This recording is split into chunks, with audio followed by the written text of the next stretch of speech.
Hello दोस्तों, welcome to horror vibes. आज मैं आपको अपने सब्सक्राइबर की भेजी हुई कुछ घटनाएं बताने वाला हूं, तो वीडियो को एंड तक ज़रूर देखिएगा। वीडियो शुरू करने से पहले मैं बता दूं कि आप अगर नोटिफिकेशंस वीडियो के चाहते हैं तो आप मेरे टेलीग्राम को फॉलो कर लीजिए, जिसका लिंक मैं डिस्क्रिप्शन में दे दूंगा। और अगर आप इस चैनल पर नए हैं और आपको हॉरर स्टोरीज और मिस्टीरियस स्टोरीज सुनना पसंद है तो आप हॉरर वाइब्स को सब्सक्राइब कर सकते हैं। और अगर आपके साथ भी ऐसी कोई घटना घटी हो जो आप हमसे शेयर करना चाहते हैं तो आप मुझे मेरे इंस्टाग्राम पे भेज सकते हैं। इंस्टाग्राम का लिंक मैं वीडियो के डिस्क्रिप्शन में दे दूंगा। साथ ही इस वीडियो का टारगेट रखते हैं 500 लाइक्स, तो प्लीज़ चैनल को सब्सक्राइब करो और वीडियो को लाइक कर दो। तो ज़्यादा टाइम न लेते हुए वीडियो करते हैं शुरू और खो जाते हैं अंधेरों में। ये पहली घटना जो मैं आपको बताने वाला हूँ, ये घटना मुझको हैदराबाद से अखिल जी ने भेजी है और इनका कहना है कि ये घटना इनके साथ 2010 में घटी थी। तो अब आगे की घटना मैं आपको अखिल जी के पॉइंट ऑफ व्यू से बताऊंगा।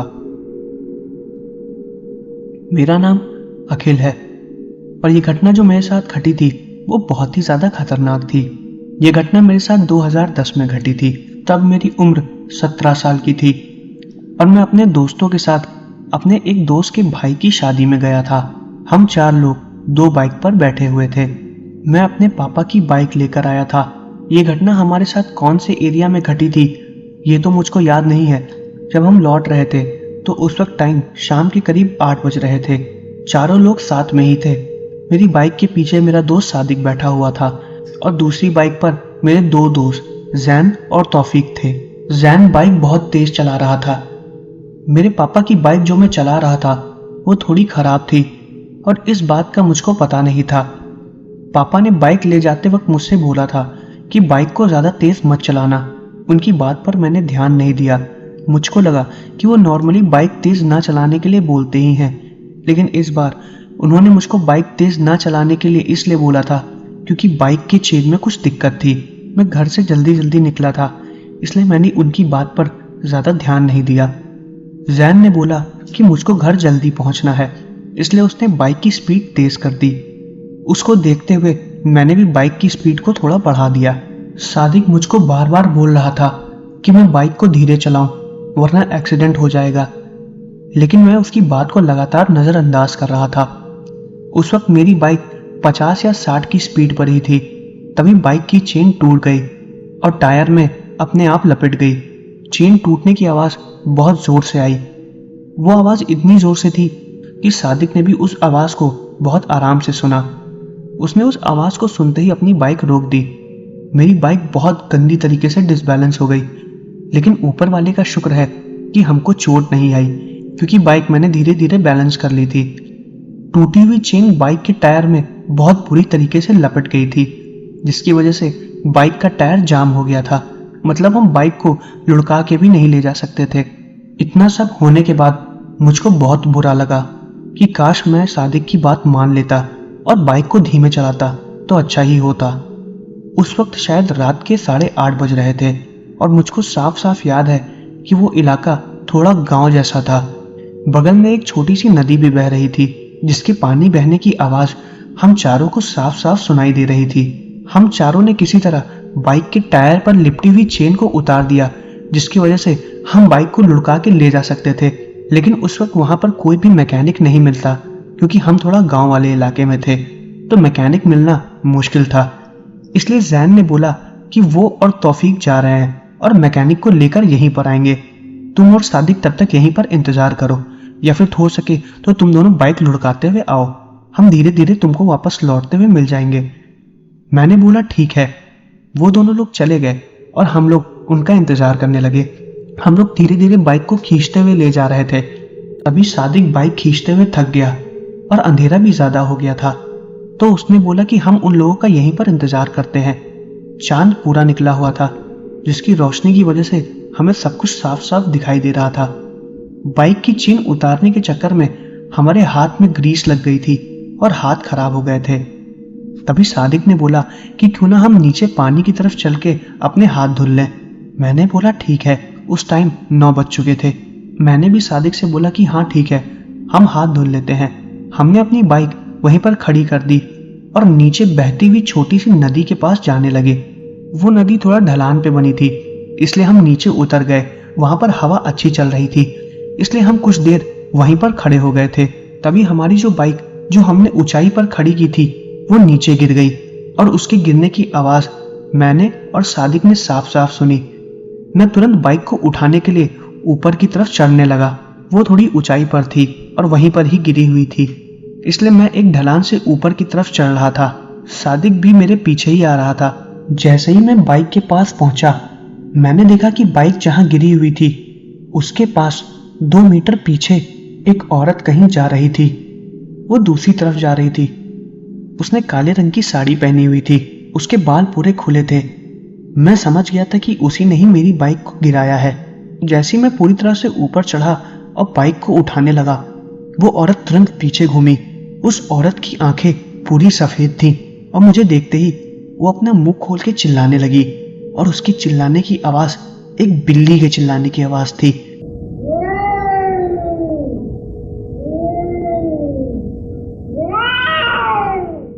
जैसे ही उसने वो आवाज निकाली, मैं बहुत ज्यादा डर गया था। उसको देख के मैं घबरा गया और मेरे हाथ पैर कांपने लगे। मैं डर की वजह से पीछे ढलान की तरफ ही गिर गया और मेरे पीछे सादिक आ रहा था। मैं सादिक के ऊपर ही गिरा और सादिक भी मेरे साथ ढलान से नीचे गिर गया। हम दोनों फिसलते हुए नीचे आ गए। हमें ज्यादा चोट नहीं आई। सादिक ने पूछा कि क्या हुआ, तुम चिल्लाए क्यों? मैंने सादिक को बताया कि ऊपर बाइक के पास एक औरत है जिसकी आंखें सफेद रंग की हैं। वो शायद चुड़ैल है। सादिक को लगा कि मुझको कोई वहम हुआ है और वो हंसने लगा। उसने बोला, चलो मैं देखता हूँ। उसने बोला कि तुम जब मेरे साथ जाओगे तो वहां पर कुछ भी नहीं होगा। मेरी हिम्मत ऊपर जाने की नहीं हो रही थी। तभी सादिक ने बोला कि तुम यहीं पर खड़े रहो, मैं जाके देखता हूँ। मैं वहीं पर पानी के पास ही खड़ा था और वो ऊपर की तरफ जाने लगा। वहां पर पहुंच के उसने बोला कि यहाँ पर तो कुछ भी नहीं है, तुम भी ऊपर आके देखो। मैं उसकी बात मान के ऊपर की तरफ जाने लगा तो वहां पर सच में कुछ भी नहीं था। सादिक ने फिर बाइक उठाई और स्टैंड पर लगा दिया और मुझको फिर दोबारा नीचे चलने के लिए बोला, क्योंकि फिसलने की वजह से हम नीचे गिर गए थे और हमारे कपड़े भी बहुत ज्यादा गंदे हो गए थे। मुझको बहुत ज्यादा डर लग रहा था, लेकिन कुछ देर बाद मुझको भी लगने लगा कि शायद वो मेरा वहम हो, क्योंकि अगर वहां पर कोई भी होता तो सादिक को भी जरूर दिखाई देता। हम नीचे की तरफ दोबारा उतर रहे थे। वैसे ही मैंने उस औरत को वहां पानी के पास बैठे हुए देखा। उसकी पीठ हमारी तरफ ही थी। वो वहीं पर बैठी थी जहां पर हम पहले खड़े थे। मैंने तुरंत सादिक को बताया। मैंने कहा, सादिक वो देखो, वो वही औरत है जिसको मैंने अभी देखा था। सादिक ने भी उसको देखा। तब उसको मेरी बात पर विश्वास हुआ कि मैं झूठ नहीं बोल रहा था। लेकिन सादिक ने बोला कि हो सकता है कि वो कोई नॉर्मल औरत हो और हमको कोई गलत फहमी हो। मैंने सादिक से बोला, भाई जो भी हो यहां से चलो, मुझे बहुत डर लग रहा है। रात के 9 बजे पानी के पास कोई औरत दिखती है क्या भला? सादिक ने मेरी बात मानी और हम वहां से जाने लगे। हम दोबारा ऊपर की तरफ चढ़ने लगे ताकि हम अपनी बाइक को हटा के चुपचाप वहां से निकल लें। जैसे ही हम पीछे की तरफ घूमे, हमें पानी में गिरने की आवाज सुनाई दी। मैं और सादिक दोनों लोग एक साथ पीछे घूमे। हमने देखा कि जो औरत वहां पर बैठी हुई थी वो पानी में गिर गई है और हमको बस उसके हाथ ही दिखाई दे रहे थे। वो हमसे काफी दूर थी। उसको देख के पता चल रहा था कि वो डूब रही है। तभी सादिक ने बोला कि हमें उसकी मदद करनी चाहिए। वो डूबते हुए तड़प रही थी, हमें लेकिन सिर्फ उसके हाथ ही दिखाई दे रहे थे। उसको देख के मैं और सादिक बहुत ज्यादा डर गए थे। हमें वहां पर कोई मदद भी नहीं मिल रही थी, इसलिए मैं और सादिक नीचे की तरफ उतर गए और सोचा कि हमें उसकी मदद करनी चाहिए। जब हम वहां पर पहुंचे तो उसके हाथ गायब हो चुके थे और पानी फिर से पूरा शांत हो चुका था जैसा वो पहले था। पानी नॉर्मली बह भी रहा था। वो शायद डूब गई थी। सादिक ने बोला कि इतनी जल्दी वो अचानक से कैसे गायब हो सकती है और वो कहाँ गई? मैंने बोला कि पानी का फ्लो ज्यादा था, शायद वो बह गई हो और मुझे नहीं लग रहा था कि वो बची होगी। मैंने सादिक से बोला कि हम यहाँ से चलते हैं। उसने बोला ठीक है और वहां से हम जाने लगे। हम जैसे ही वहां से निकलने लगे और पीछे की तरफ घूमे, हमने देखा कि वो औरत दोबारा हमारी बाइक के पास ही खड़ी है और उसको देख के हम फिर बहुत ज्यादा डर गए थे। उसने हमारी आंखों के सामने हमारी बाइक को दोबारा नीचे गिरा दिया और फिर से वही बिल्ली की तरह चिल्लाने की आवाज निकालने लगी। इस बार मैं और सादिक दोनों लोग घबरा गए थे। हमने उस औरत को साफ साफ देखा। वो हमारे ऊपर की तरफ खड़ी थी और हम नीचे से उसको देख रहे थे। वो धीरे धीरे हमारी तरफ चलते हुए आ रही थी। उसको देखते ही हम दूसरी तरफ भागने लगे और हमने अपनी बाइक वहीं पर छोड़ दी। हमारी हिम्मत हमारी बाइक के पास जाने की नहीं हो रही थी। जहां पर हमारी बाइक गिरी थी हम उससे काफी ज्यादा दूर भागते हुए आ गए थे। जहां पर हमारी बाइक थी वो पूरी रोड ऊपर दोनों तरफ पेड़ों से घिरी हुई थी। हम ढलान के नीचे से ही जाते जाते दूसरी तरफ ऊपर आए और हम वहां पर पहुंच गए जहां से हमारी बाइक तो हमें साफ साफ दिखाई दे रही थी। हमारी बाइक वहां पर नीचे गिरी थी। मैंने सादिक से बोला कि शायद वो जा चुकी है और हमें अपनी बाइक उठा लेनी चाहिए, लेकिन हम दोनों की हिम्मत वहां पर जाने की नहीं हो रही थी। हम काफी देर तक वहीं पर ही खड़े थे। वो कहाँ गई हमें कुछ भी नहीं पता। हमें ऐसा लग रहा था कि शायद वो हमारा पीछा कर रही हो, इसलिए डर की वजह से हम बार बार पीछे की तरफ घूम के भी देख रहे थे। हम एक पेड़ के पीछे चुपचाप बैठे हुए बस अपनी बाइक को देख रहे थे और वहां पर कोई भी नहीं था। कुछ देर बाद हमको दूसरी तरफ से 2 बाइक आती हुई दिखी और वो बाइक आके हमारी बाइक के पास ही रुक गई। उसने देखा कि हमारी बाइक गिरी हुई थी। हमें लगा कि शायद कोई चोर है। जब हमने ढंग से देखा तो वहां से जैन और तौफीक की चिल्लाने की आवाज आई। वो हम दोनों का नाम बुला रहे थे। हमें पता चल गया था कि वो लोग वापस आ गए हैं। हम फिर भागते हुए उनके पास गए और उन्होंने हमसे पूछा कि तुम लोग बाइक को गिरा के कहां भाग गए थे। हमने उन्हें बताया कि यहाँ पर एक चुड़ैल थी। हमारी बात बताते ही वो लोग जोर जोर से हंसने लगे। अपने साथ वो दूसरी बाइक पर मैकेनिक को लेके आए थे। जब मैकेनिक ने हमारी बाइक देखी तो उसने बोला कि ये बाइक यहाँ ठीक नहीं हो सकती है, इसे आगे ले जाना पड़ेगा क्योंकि यहाँ पर लाइट भी बहुत कम है और हमारे पास इस समय कोई चेन भी नहीं है जो हम लोग बाइक पे लगा सके। हम बहुत ज्यादा डर गए थे। मैकेनिक के आने का वहां पर कोई फायदा ही नहीं हुआ। मैंने वहां पर बाकी लोगों को बताया कि हमने सच में यहाँ पर एक औरत को देखा था, लेकिन वो दोनों हमारी बात पर विश्वास ही नहीं कर रहे थे। तभी उस मैकेनिक ने बोला कि आप लोग सच बोल रहे हैं, मैं जानता हूँ। गांव के इस एरिया पे अक्सर एक औरत को देखा गया है जो यहाँ पर भटकती रहती है और आने जाने वाले लोगों को तंग करती है। वो कोई आत्मा है या चुड़ैल किसी को कुछ नहीं पता। कई बार उसको कई लोगों ने देखे जाने की बात कही है। कई बार तो यहाँ बाइक वालों का एक्सीडेंट भी हो गया है क्योंकि वो अचानक से उनके सामने आके चिल्लाने लगती है। जब ये बात उन्होंने बताई तो हम और भी ज्यादा डर गए। तभी उस मैकेनिक ने बोला कि हम लोग को यहाँ से जल्दी चलना पड़ेगा, तभी वो हमारी बाइक ठीक कर पाएगा। तभी हम 5 लोग वहां से बाइक को किसी तरह धीरे धीरे लेके चले गए। अगर ये बात हमें पहले ही पता होती तो हम वहां पर रुकते ही नहीं, लेकिन ठीक है, हमारी जान बच गई। हम जब बाइक लेके जा रहे थे तो हमें ऐसा एहसास हो रहा था कि वो औरत हमारा पीछा कर रही है। तभी उस मैकेनिक ने बोला कि आप चुपचाप बस आगे चलते रहिए, पीछे की तरफ कुछ मत देखिए और नहीं बोलिए। हम लोग उसके बाद चलने लगे और करीब आधे घंटे बाद हम उस मैकेनिक के दुकान पे भी पहुंच गए और वहां पर हमने बाइक ठीक कराई। उस वक्त रात के 10 बज रहे थे और हम बहुत ज्यादा डरे हुए थे। उसके बाद हम घर चले गए और ये घटना हम दोनों अभी तक नहीं भूले हैं। तो ये थी पहली घटना। अब मैं आपको दूसरी घटना बताने वाला हूं। ये दूसरी घटना मुझको गुजरात से मोहित जी ने भेजी है। उनके दादाजी के साथ ये घटना 2011 में घटी थी और अब आगे की घटना मैं आपको मोहित जी के पॉइंट ऑफ व्यू से बताऊंगा।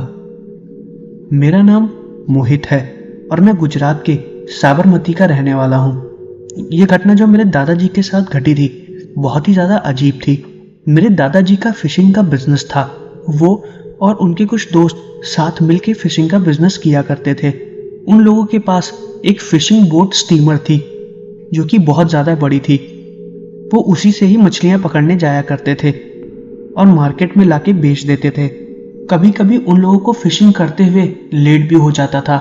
वो सुबह अपनी बोट लेकर जाते थे और कभी कभी रात में लेट आते थे। मैंने दादाजी से बोला कि वो भी मुझको एक बार फिशिंग के लिए ले चलें, लेकिन उन्होंने मुझको मना कर दिया। उन्होंने बोला कि तुम अभी नहीं जा सकते हो, आज काफ़ी लोग हैं और बोट पर ज़्यादा वजन भी नहीं आना चाहिए। मैंने बोला कि मेरे एक के आने से बोट पे इतना वजन नहीं होगा। उन्होंने मुझसे बोला कि तुम मुझसे ज़्यादा बहस मत करो। वो मेरे पर गुस्सा हो गए। वो मुझे कभी भी नहीं ले जाते थे। उन्होंने मुझसे बोला कि आज रहने दो, मैं तुम्हें फिर कभी ले जाऊंगा। उसके कुछ दिनों बाद मैंने दादाजी से फिर चलने के लिए बोला, लेकिन उन्होंने मुझे दोबारा मना कर दिया कि तुम आज नहीं जा सकते हो। मुझे समझ में नहीं आ रहा था कि वो आखिर मुझे मना क्यों कर देते हैं। फिर मैं एक बार उनको बिना बताए जब वो दोबारा फिशिंग के लिए जा रहे थे तो मैं उनके पीछे चला गया और इस बात को मैंने मम्मी को बता दिया ताकि अगर पापा को पता चल जाए तो मुझ पर गुस्सा ना करे। जब मैं उस जगह पहुंचा जहां पर दादाजी की बोट थी तो मैंने देखा कि दादाजी के साथ उनका एक हेल्पर था। मुझको ये बहुत ही ज्यादा अजीब लगा क्योंकि वहां पर और कोई था ही नहीं। दादाजी ने आखिर मुझसे मना क्यों किया कि मैं यहाँ पर ना आऊं। वो मुझे हर बार झूठ बोल देते थे कि बोट पे काफी ज्यादा लोग हैं। दादाजी ने अपनी बोट को स्टार्ट किया और जैसे ही उन्होंने अपनी बोट को स्टार्ट किया मैं वहां पर पहुंच गया। दादाजी मुझको देखकर हैरान हो गए तो उन्होंने मुझसे वापस जाने के लिए बोला, लेकिन मैंने उनको मना कर दिया और फिर मैं उनसे जिद करने लगा कि वो भी मुझे अपने साथ ले चले। मेरे ज्यादा जिद करने पर दादाजी ने मेरी बात मान ली और मुझे फिशिंग करने के लिए ले गए। जब मैं उनकी बोट पर था तो मैंने दादाजी से पूछा कि आखिर वो मुझको अपने साथ क्यों नहीं लेकर आते हैं। उन्होंने मेरी बात को टाल दिया और गुस्से से बोला कि तुम मुझसे ज्यादा सवाल जवाब मत करो और चुपचाप एक जगह जाके बैठे रहो। तुमसे अगर कोई मदद मांगे तो ही करना, वरना यहां से हिलना मत। मुझको समझ में नहीं आ रहा था कि दादाजी इतने गुस्से से आखिर मुझसे बात कर क्यों रहे हैं। आज तक उन्होंने मुझसे इतने गुस्से में बात नहीं की है। उनका ये बर्ताव मुझको समझ में नहीं आ रहा था। मैंने फिर उनसे बात नहीं की।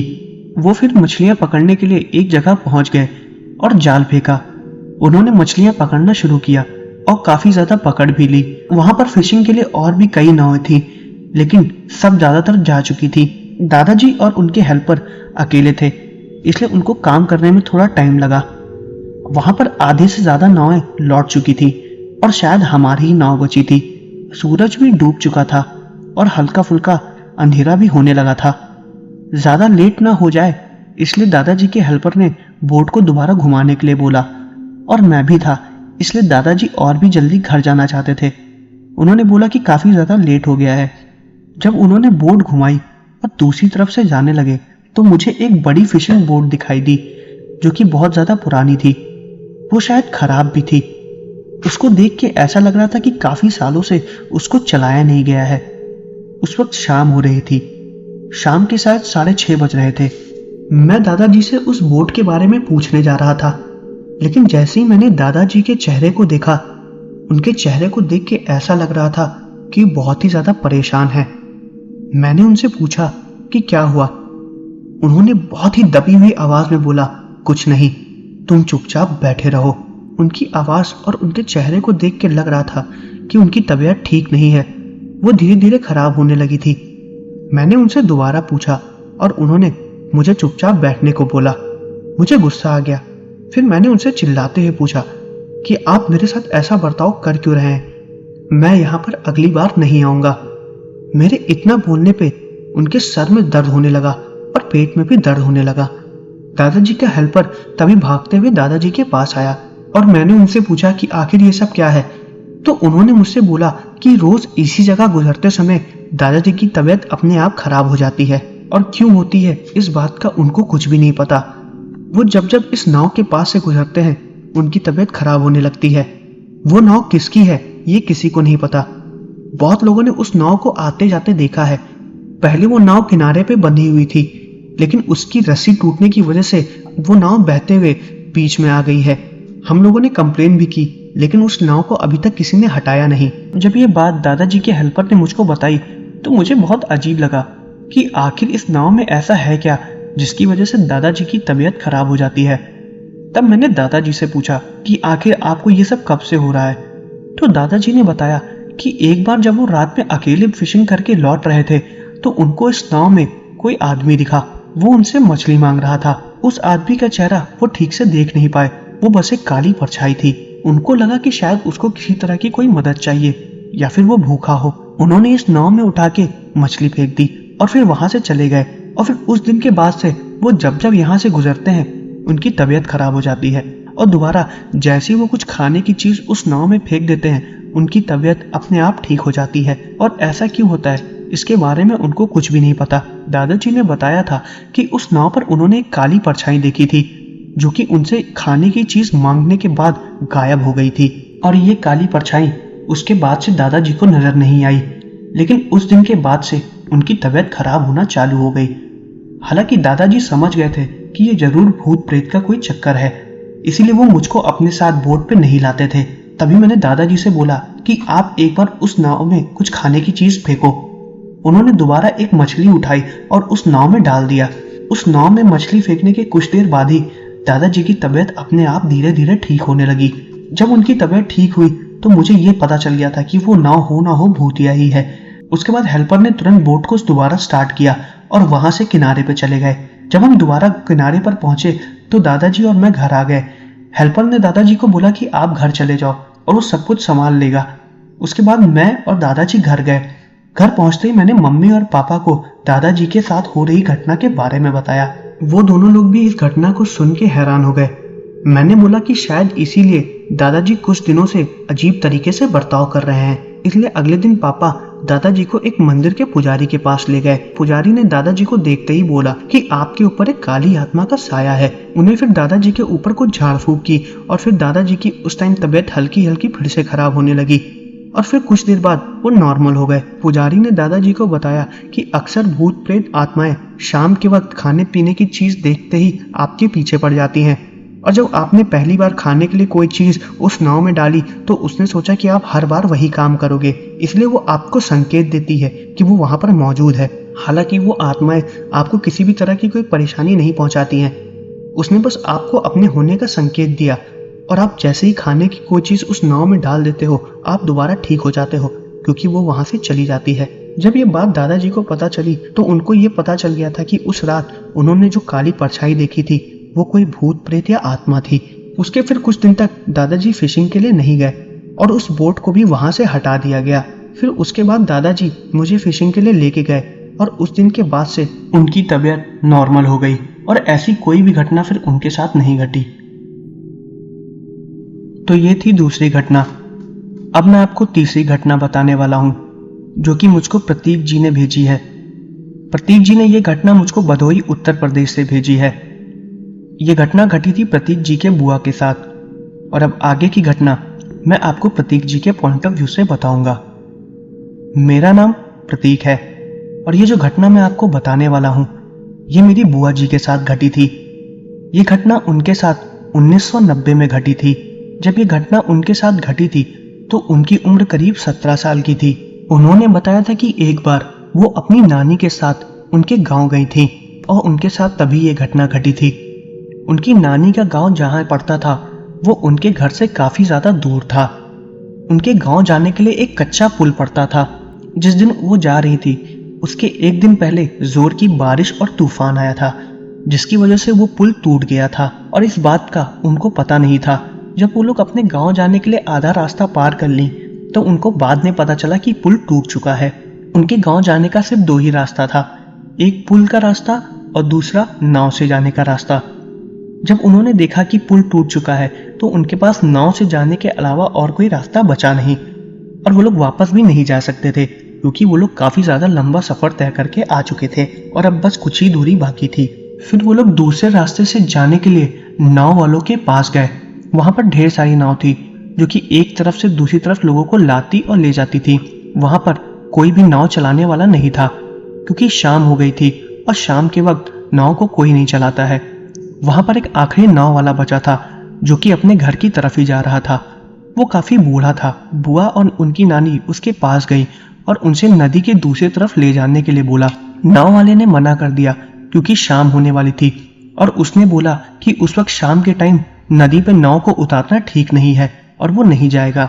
तभी बुआ की नानी ने बोला कि हम अकेले हैं, रात में कोई हमारे साथ है नहीं, अगर आप चाहो तो हमारी मदद कर लो, आप थोड़े पैसे ज्यादा ले लेना।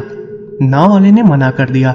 बुआ और नानी दोनों के काफी रिक्वेस्ट करने के बाद नाव वाला चलने के लिए मान गया, लेकिन नाव वाले ने एक बात बोली थी कि मैं जो कुछ भी बोलूं मेरी बात को चुपचाप मानना और शांत रहना। उसने ये बात क्यों बोली ये बात बुआ और नानी को समझ में नहीं आई। जब तक नाव वाले ने अपनी नाव को दोबारा खोला और पानी में उतारा उस वक्त अंधेरा और थोड़ा सा ज्यादा बढ़ चुका था। तीनों लोग फिर नाव में बैठ गए और नाव वाला नाव चला रहा था। वो तीनों लोग चुपचाप बैठे हुए थे। तभी बुआ ने नाव वाले से पूछा कि उनको पहुंचने में कितना टाइम लगेगा। फिर उस नाव वाले ने बताया कि बस कुछ टाइम में वो लोग पहुंच जाएंगे। फिर उसके बाद वो लोग चुपचाप बैठे हुए थे। कुछ देर बाद जब वो लोग थोड़ा और आगे पहुंचे तभी बुआ को पानी में चलने की आवाज आई। उन्होंने जब दूर से देखा तो उनको दूर कोई खड़ा दिखा। वो एक काली परछाई थी जो कि काफी ज्यादा बड़ी थी और वो परछाई धीरे धीरे उनकी तरफ आ रही थी।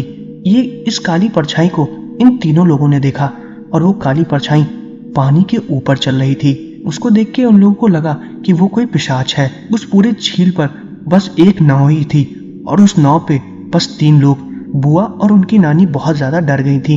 वो परछाई फिर धीरे धीरे उस नाव के चारों तरफ गोल गोल घूम रही थी और कुछ ज्यादा तेज दौड़ रही थी और उन तीनों को पानी में तेज तेज दौड़ने की आवाज आ रही थी। फिर वो परछाई गायब हो गई। बुआ ने उस नाव वाले से पूछा कि ये क्या है, तो उसने बोला कि तुम बस चुपचाप बैठी रहो। ये झील के पिशाच हैं जो कि यहाँ पर घूमते हैं और रात में अक्सर यहाँ पे निकलते हैं और आने जाने वालों को तंग करते हैं और कुछ लोगों पे तो ये हावी भी हो जाते हैं। इसलिए ये जो कर रहे हैं चुपचाप इन्हें करने दो, ये अपने आप ही चले जाएंगे।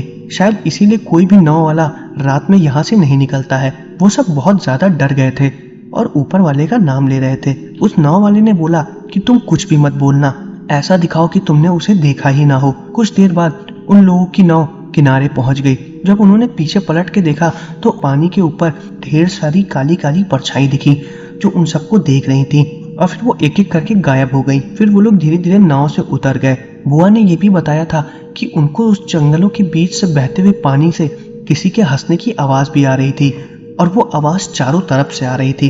इसलिए पता लगाना बहुत ही मुश्किल था कि वहां पर कितने भूत या पिशाच हैं। वो लोग जब किनारे पर पहुंचे तो बहुत ही ज्यादा डरे हुए थे। वो नीचे उतरे और फिर उस नाव वाले ने अपनी नाव एक पेड़ से बांध दी और उन्हीं लोगों के साथ वो चला गया। उसने बताया कि वो रात में अकेले यहाँ से बिल्कुल नहीं जाएगा क्योंकि उसकी हिम्मत नहीं हो रही है, क्योंकि उसको भी बहुत ज्यादा डर लग रहा था। फिर उन लोगों ने उस नाव वाले को पैसे दिए और वहां से चले गए। घर पहुंचने में उनको लेट हो गया था। बुआ जब नानी के घर पहुंची तो उन्होंने बाकी सबको उसके बारे में बताया और गांव वालों को भी बताया। गांव वालों ने बताया कि उस झील के पास पहले लोगों की लाशें जलाई जाती थी। जो लोग मर जाते थे वो उनका अंतिम संस्कार वहीं पर करते थे। इसलिए हो सकता है वहां पर और भी ज्यादा भूत प्रेत घूमते हो। अगली बार तुम लोग इस रास्ते से मत ही आना, और आना तो दिन में आना। और ये घटना बुआ कभी भी नहीं भूल पाई है। उनकी किस्मत अच्छी थी कि उनको उस रात कुछ हुआ नहीं। तो ये थी कुछ घटनाएं। मैं आशा करता हूँ कि आपको वीडियो पसंद आई होगी। अगर आपको वीडियो पसंद आई है तो चैनल को सब्सक्राइब करना मत भूलिएगा। साथ ही मुझे कमेंट करके ये भी बताइए कि मैं अगली वीडियो किस टॉपिक पर बनाऊँ। मिलते हैं अगले वीडियो में।